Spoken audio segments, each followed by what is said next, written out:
வணக்கம். ஜெம் செய்திகளுக்காக நான் உங்கள் ஸ்னேகப்பிரியா. இந்திய நேரப்படி இரவு 8:30 மணி செய்திகள்.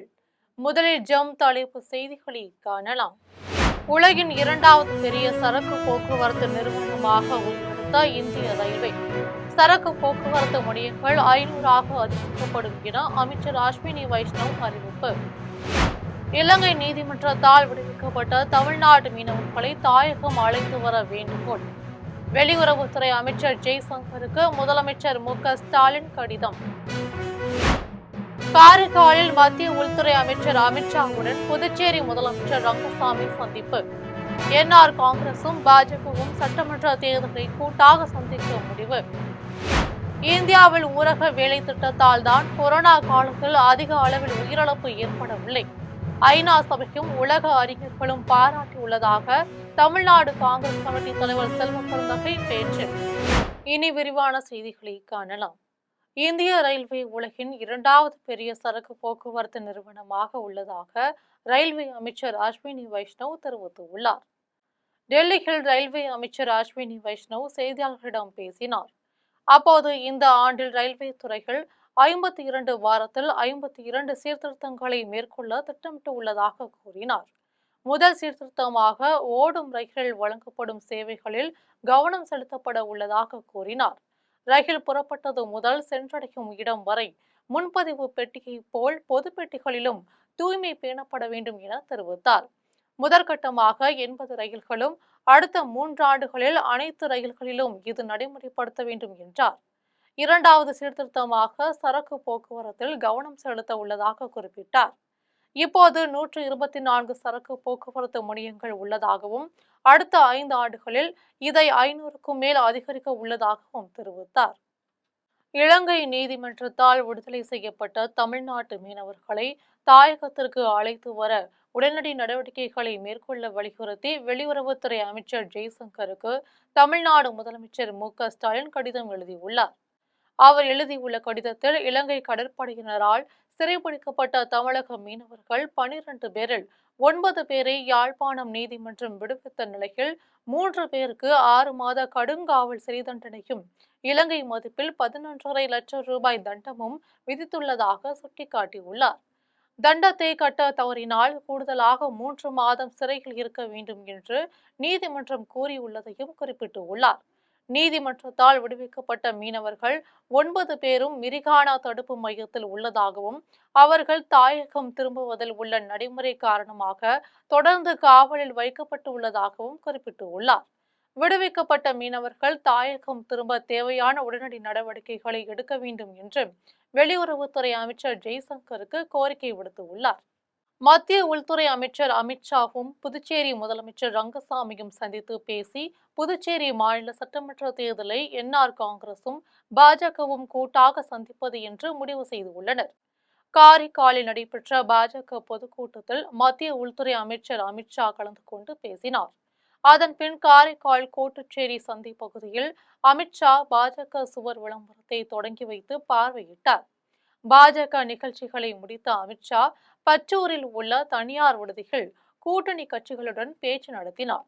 புதுச்சேரி முதலமைச்சர் ரங்கசாமி, லட்சிய ஜனநாயக கட்சி தலைவர் மார்டின் ஆகியோர் இந்த கூட்டணி பேச்சில் பங்கேற்றனர்.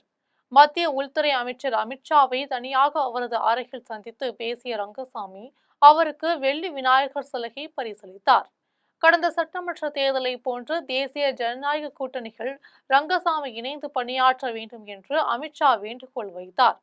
இதற்கு சம்மதம் தெரிவித்த ரங்கசாமி தேசிய ஜனநாயக கூட்டணியில் என்ஆர் காங்கிரஸ் கட்சி இணைந்து செயல்படும் என்று உறுதியளித்தார். பின்னர் விடுதியில் இருந்து வெளியேறிய முதலமைச்சர் ரங்கசாமி அமித்ஷாவுடனான சந்திப்பு மகிழ்ச்சி அளிப்பதாக தெரிவித்தார். மகாத்மா காந்தி ஊரக வேலை உறுதியளிப்பு திட்டம் இந்தியாவில் இருந்ததால் தான் கொரோனா காலகட்டத்தில் அதிக அளவில் உயிரிழப்பு ஏற்படவில்லை என்று ஐநா சபையும் உலக அறிஞர்களும் பாராட்டியுள்ளதாக தமிழ்நாடு காங்கிரஸ் கமிட்டி தலைவர் செல்வ பெருந்தகை தெரிவித்துள்ளார். சென்னை சைதாப்பேட்டை பனகல் மாளிகை அருகே தமிழ்நாடு காங்கிரஸ் கமிட்டி சார்பில் ஊரக வேலை திட்டத்தில் காந்தியின் பெயரை மத்திய பாஜக அரசு நீக்கியதை கண்டித்து ஆர்ப்பாட்டம் நடந்தது. தமிழ்நாடு மாநில காங்கிரஸ் கமிட்டி தலைவர் செல்வப்பெருந்தகை தலைமையில் மாவட்ட தலைவர் ஜோதி பொன்னம்பலம் ஏற்பாட்டில் நடைபெற்ற ஆர்ப்பாட்டத்தில் திடீரென்று பிரதமர் மோடியின் உருவப்படம் தீயிட்டு கொளுத்தப்பட்டது. அதனைத் தொடர்ந்து காங்கிரஸ் நிர்வாகிகள் 500க்கும் மேற்பட்டோர் பெருந்திரளாக கிண்டி ஆளுநர் மாளிகையை முற்றுகையிட முயன்றனர். பின்னர் அவர்கள் காவல்துறையினரால் கைது செய்யப்பட்டனர்.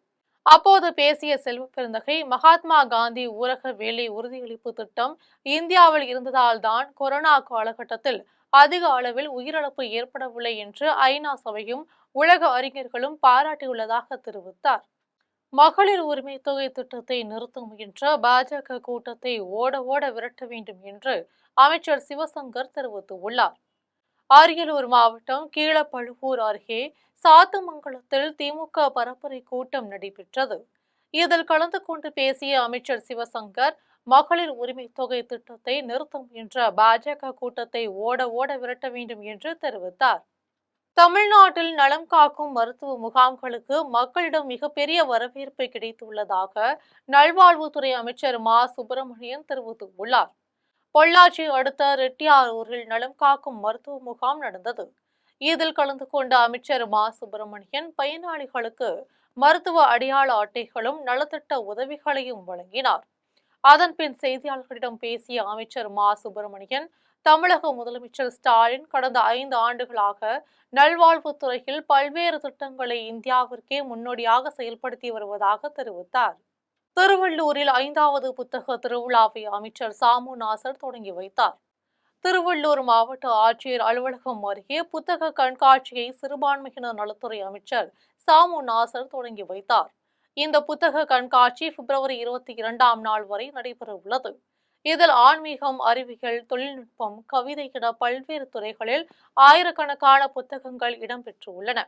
விழாவில் பேசிய அமைச்சர் நாசர், மாணவர்களுக்கு கல்வி திட்டங்களுக்காக வழங்க வேண்டிய நிதியை மத்திய அரசு முடக்கி வைத்தாலும் தமிழ்நாட்டில் மாணவர்களுக்கான கல்வி ஊக்கத்தொகையை மாநில அரசே வழங்கியுள்ளதாக கூறினார். நயினா நாகேந்திரன் எல்லாம் ஒரு ஆளா, அதெல்லாம் ஒரு கட்சியா என்று தமிழக வெற்றிக் கழகத்தின் தலைமை ஒருங்கிணைப்பாளர் செங்கோட்டையன் தெரிவித்துள்ளார். கோபிச்செட்டிப்பாளையத்தில் செய்தியாளர்களிடம் பேசிய செங்கோட்டையன், விஜய் பற்றி எடப்பாடி பழனிசாமி பேசியது பற்றி கருத்து கூற மறுத்துவிட்டார். திருச்சா மோகத்தில் இருந்து விஜய் வெளியே வர வேண்டும் என்று நயினா நாகேந்திரன் கூறியது பற்றி செய்தியாளர்கள் வினவினர். அதற்கு பதிலளித்த செங்கோட்டையன், நயினா நாகேந்திரன் எல்லாம் ஒரு ஆளா, அதெல்லாம் ஒரு கட்சியா என காட்டமாக பதிலளித்தார். தமிழ்நாட்டில் இப்போதைய அரசியல் சூழலில் அதிமுக தலைமையிலான கூட்டணிக்கு வெற்றி வாய்ப்பு பிரகாசமாக உள்ளது என்று தமிழ் மாநில காங்கிரஸ் தலைவர் ஜி.கே. வாசன் தெரிவித்துள்ளார். கோவையில் தமிழ் மாநில காங்கிரஸ் கட்சியின் மண்டல நிர்வாகிகள் தேர்தல் ஆலோசனை கூட்டம் நடைபெற்றது. சட்டமன்ற தேர்தலில் தமாக சார்பில் போட்டியிட விரும்புவோரிடமிருந்து விருப்ப மனுக்கள் பெறப்பட்டன. கூட்டத்திற்கு பின் ஜி.கே. வாசன் செய்தியாளர்களிடம் பேசினார். அப்போது திமுக தேர்தல் அறிக்கையில் அளித்த உறுதிமொழிகளை முழுமையாக நிறைவேற்றவில்லை என்று தெரிவித்தார். தமிழ்நாட்டில் சட்டம் ஒழுங்கு நிலைமை மோசமடைந்துள்ளதாகவும் விமர்சித்துள்ளார். தமிழ் மாநில காங்கிரஸ் கட்சியினுடைய வியூகங்களின் அடிப்படையிலே கூட்டணியினுடைய வெற்றியை உறுதி செய்து கொள்வதற்காக தமிழ் மாநில காங்கிரஸ் கட்சியினுடைய மக்களின் ஆதரவு திமுகவிற்கு அதிகம் இருப்பதை உணர்ந்து யாரும் ஆட்சியில் பங்கு கேட்க மாட்டார்கள் என திமுக அமைப்பு செயலாளர் ஆர்.எஸ். பாரதி தெரிவித்துள்ளார்.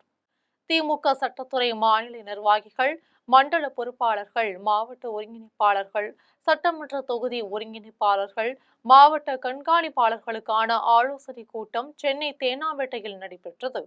திமுக சட்டத்துறை தலைவர் விடுதலை, அமைப்பு செயலாளர் ஆர்.எஸ். பாரதி, சட்டத்துறை செயலாளர் என்.ஆர். இளங்கோ ஆகியோர் தலைமையில் கூட்டம் நடைபெற்றது. ஆலோசனைக்கு பின் செய்தியாளர்களிடம் பேசிய ஆர்.எஸ். பாரதி, நாளையில் இருந்து யாரும் ஆட்சியில் பங்கு கேட்க மாட்டார்கள் என்றும் திட்டவட்டமாக தமிழ்நாட்டில் கூட்டணி ஆட்சி கிடையாது என்றும் கூறினார். மாசம் 1000 ரூபாய் கொடுத்துட்டீங்கல்ல, அவங்க இந்த திட்டத்தை எப்படியாவது தடை செய்ய வேண்டும் என்பதற்காக பிஜேபியோடு சேர்ந்து கொண்டு, அதனால்தான் நயினா நாகேந்திரனும் எடப்பாடியும் ஒரே கோரஸா தமிழ்நாடு அரசு சார்பில் 5000 ரூபாய் பணம் கொடுத்தது தேர்தலுக்காக திமுக நடத்தும் நாடகம் என்றும் அது மக்களிடத்தில் எடுபடாது என்றும் பாமக வழக்கறிஞர் பாலு தெரிவித்தார். அரியலூர் மாவட்டம் ஜெயங்கொண்டத்தில் பாமக சமூக நீதி பேரவைத் தலைவரும் வழக்கறிஞருமான பாலு செய்தியாளர்களிடம் பேசினார். அப்போது திமுக தோல்வி பயத்தால் தான் மகளிர் அணி வங்கிக் கணக்கில் 5000 ரூபாய் ஏற்றியுள்ளதாக தெரிவித்தார். திமுக நடத்தும் நாடகத்தை யாரும் ஏற்றுக்கொள்ள மாட்டார்கள் என்றும், கண்டிப்பாக திமுக இந்த முறை தோல்வியடையும் என்றும் வழக்கறிஞர் பாலு தெரிவித்தார். மத்திய அரசு ஆதிதிராவிடர் மக்களின் வளர்ச்சிக்காக வழங்கிய நிதியை தமிழகத்தில் திமுக அரசு மகளிர் உரிமை தொகை வழங்குவதற்காக செலவு செய்து வருவதாக எதிர்க்கட்சி துணை கொறடா ரவி தெரிவித்துள்ளார். ராணிப்பேட்டை மாவட்டம் நாகவேட்டில் அரக்கோணம் சட்டமன்ற உறுப்பினர் ரவி புதிய உணவு கூடத்தை திறந்து வைத்து உரையாற்றினார். அப்போது மத்திய அரசு ஆதிதிராவிடர் மக்களின் வளர்ச்சிக்காக வழங்கிய நிதியை தமிழகத்தில் திமுக அரசு மகளிர் உரிமை தொகை வழங்குவதற்காக செலவு செய்து வருவதாக தெரிவித்தார்.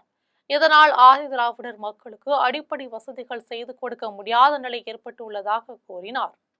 50,000 ரூபாய் கொடுத்தாலும் திமுகவுக்கு மக்கள் ஓட்டு போட மாட்டார்கள் என பாஜக மாநில செயலாளர் அஸ்வத்தாமன் தெரிவித்துள்ளார். கடலூர் மாவட்டம் பண்ருட்டியில் பாஜக மாநில செயலாளர் அஸ்வத்தாமன் செய்தியாளர்களிடம் பேசினார்.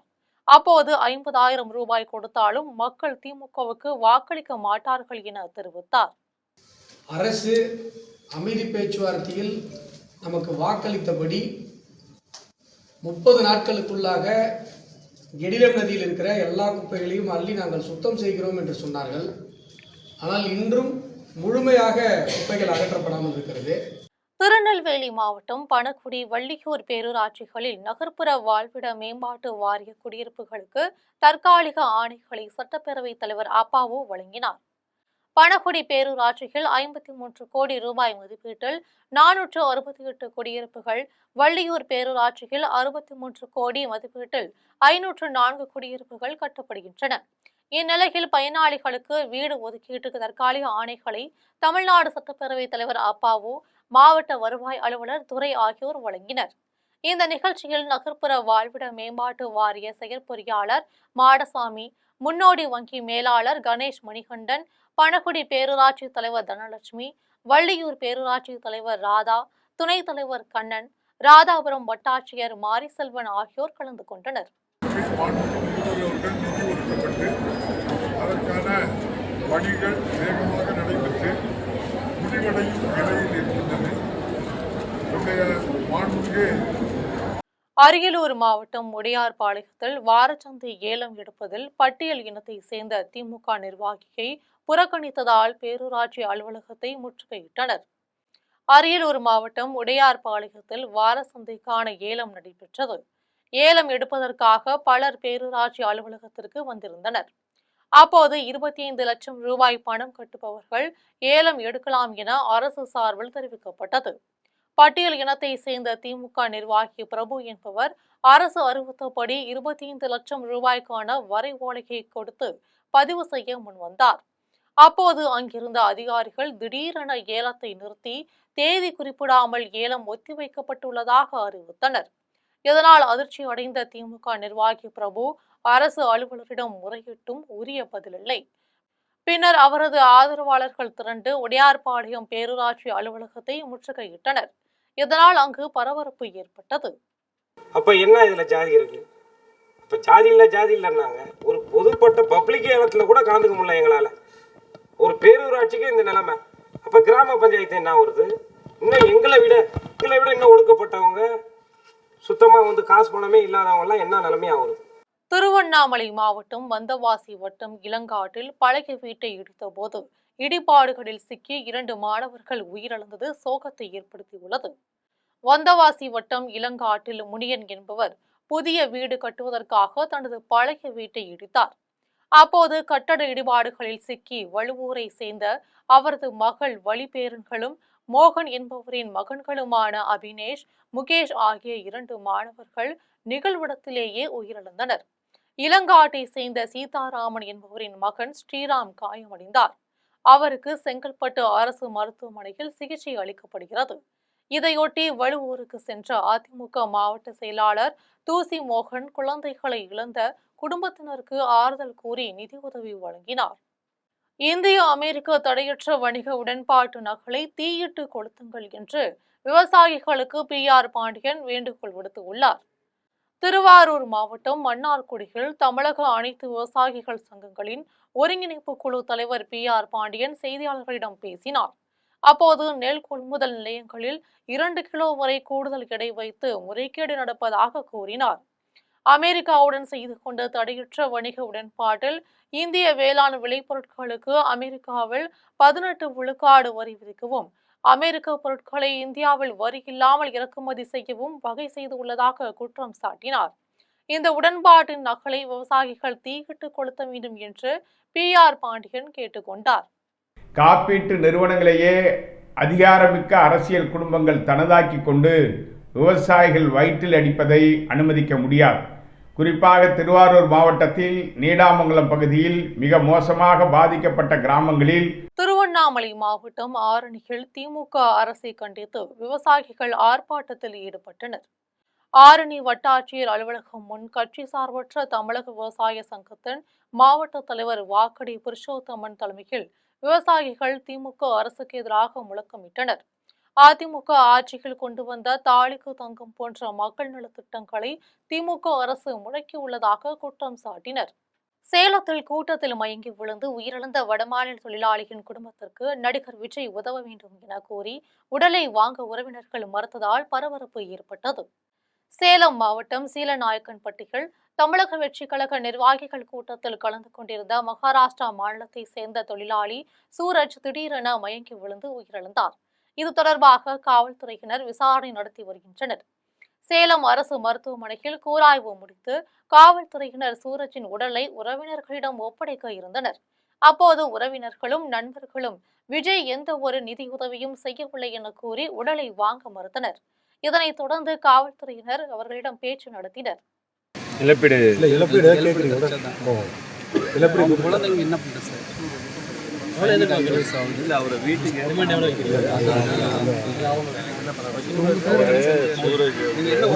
புல்வாமா தாக்குதலில் வீரமரணம் அடைந்த ராணுவ வீரர்களின் நினைவாக விருதுநகர் மாவட்டம் அருப்புக்கோட்டை அருகே தனியார் பள்ளியில் மாணவர்கள் அஞ்சலி செலுத்தினர்.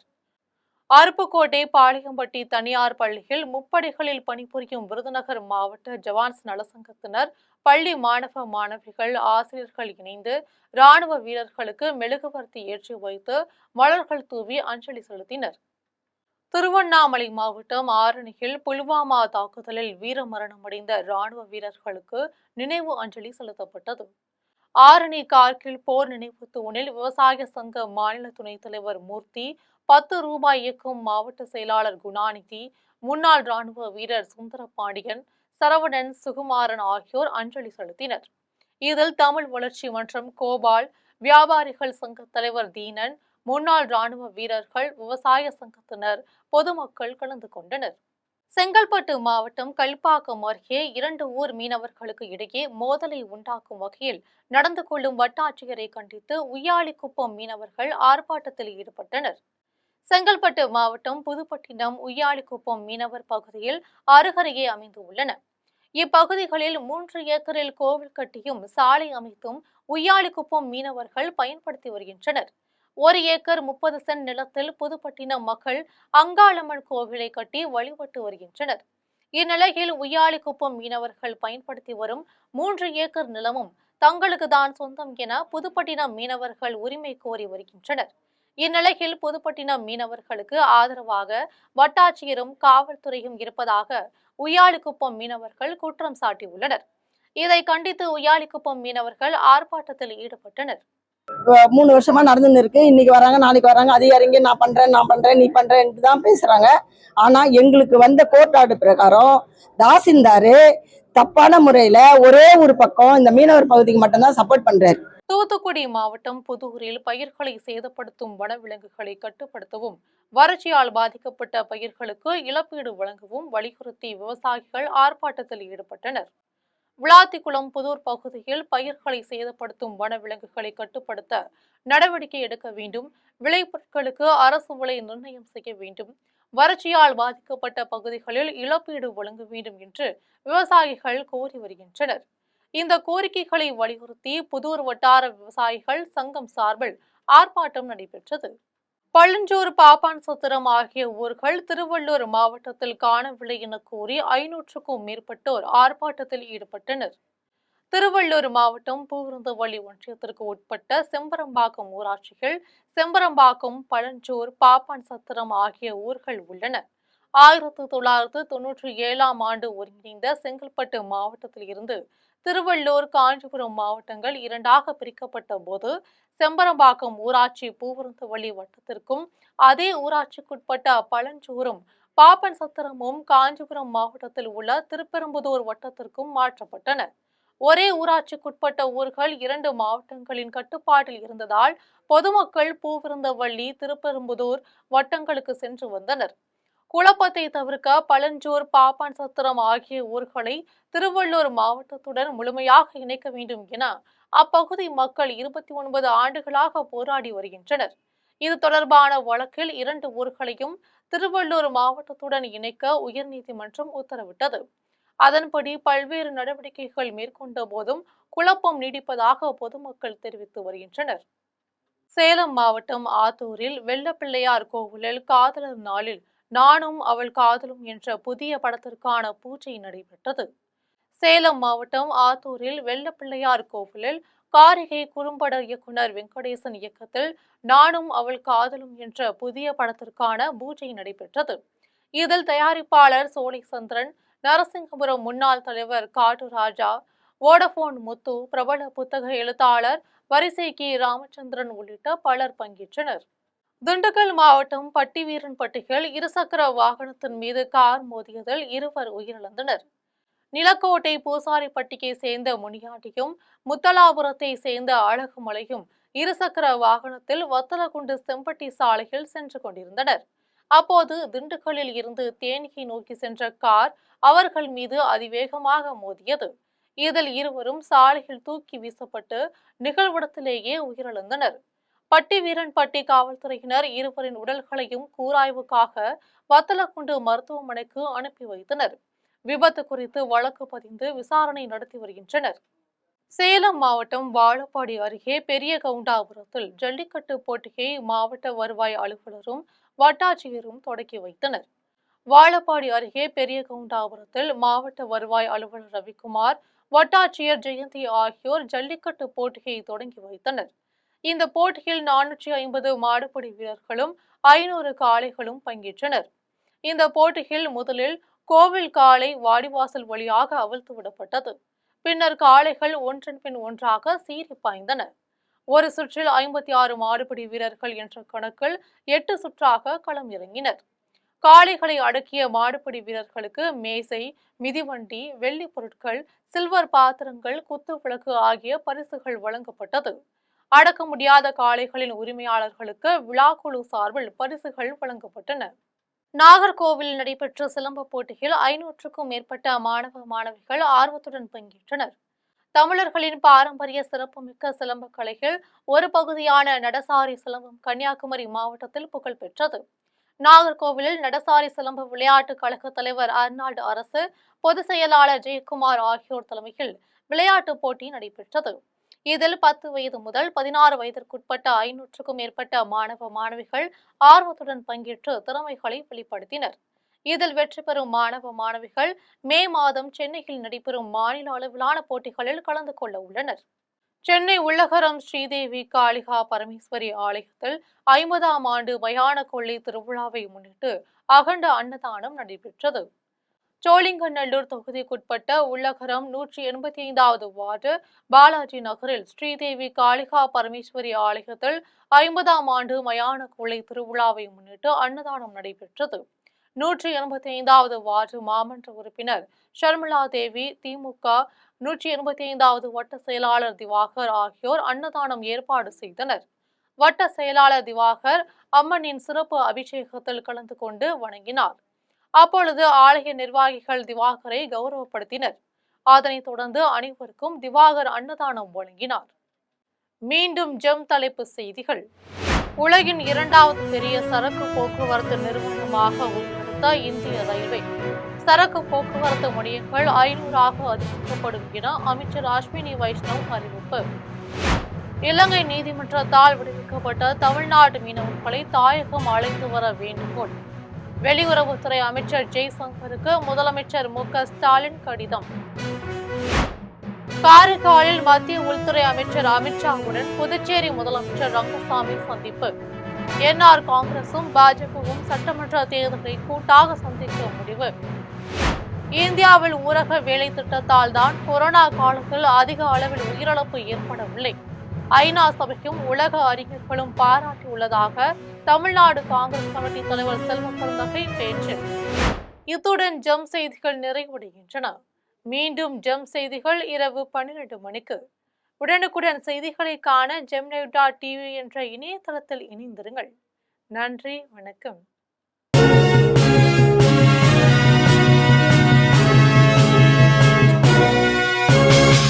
உடனுக்குடன் அப்டேட் தெரிந்து கொள்ள ஜெம் டிவி தமிழ் ஆப்பை இன்ஸ்டால் செய்யவும்.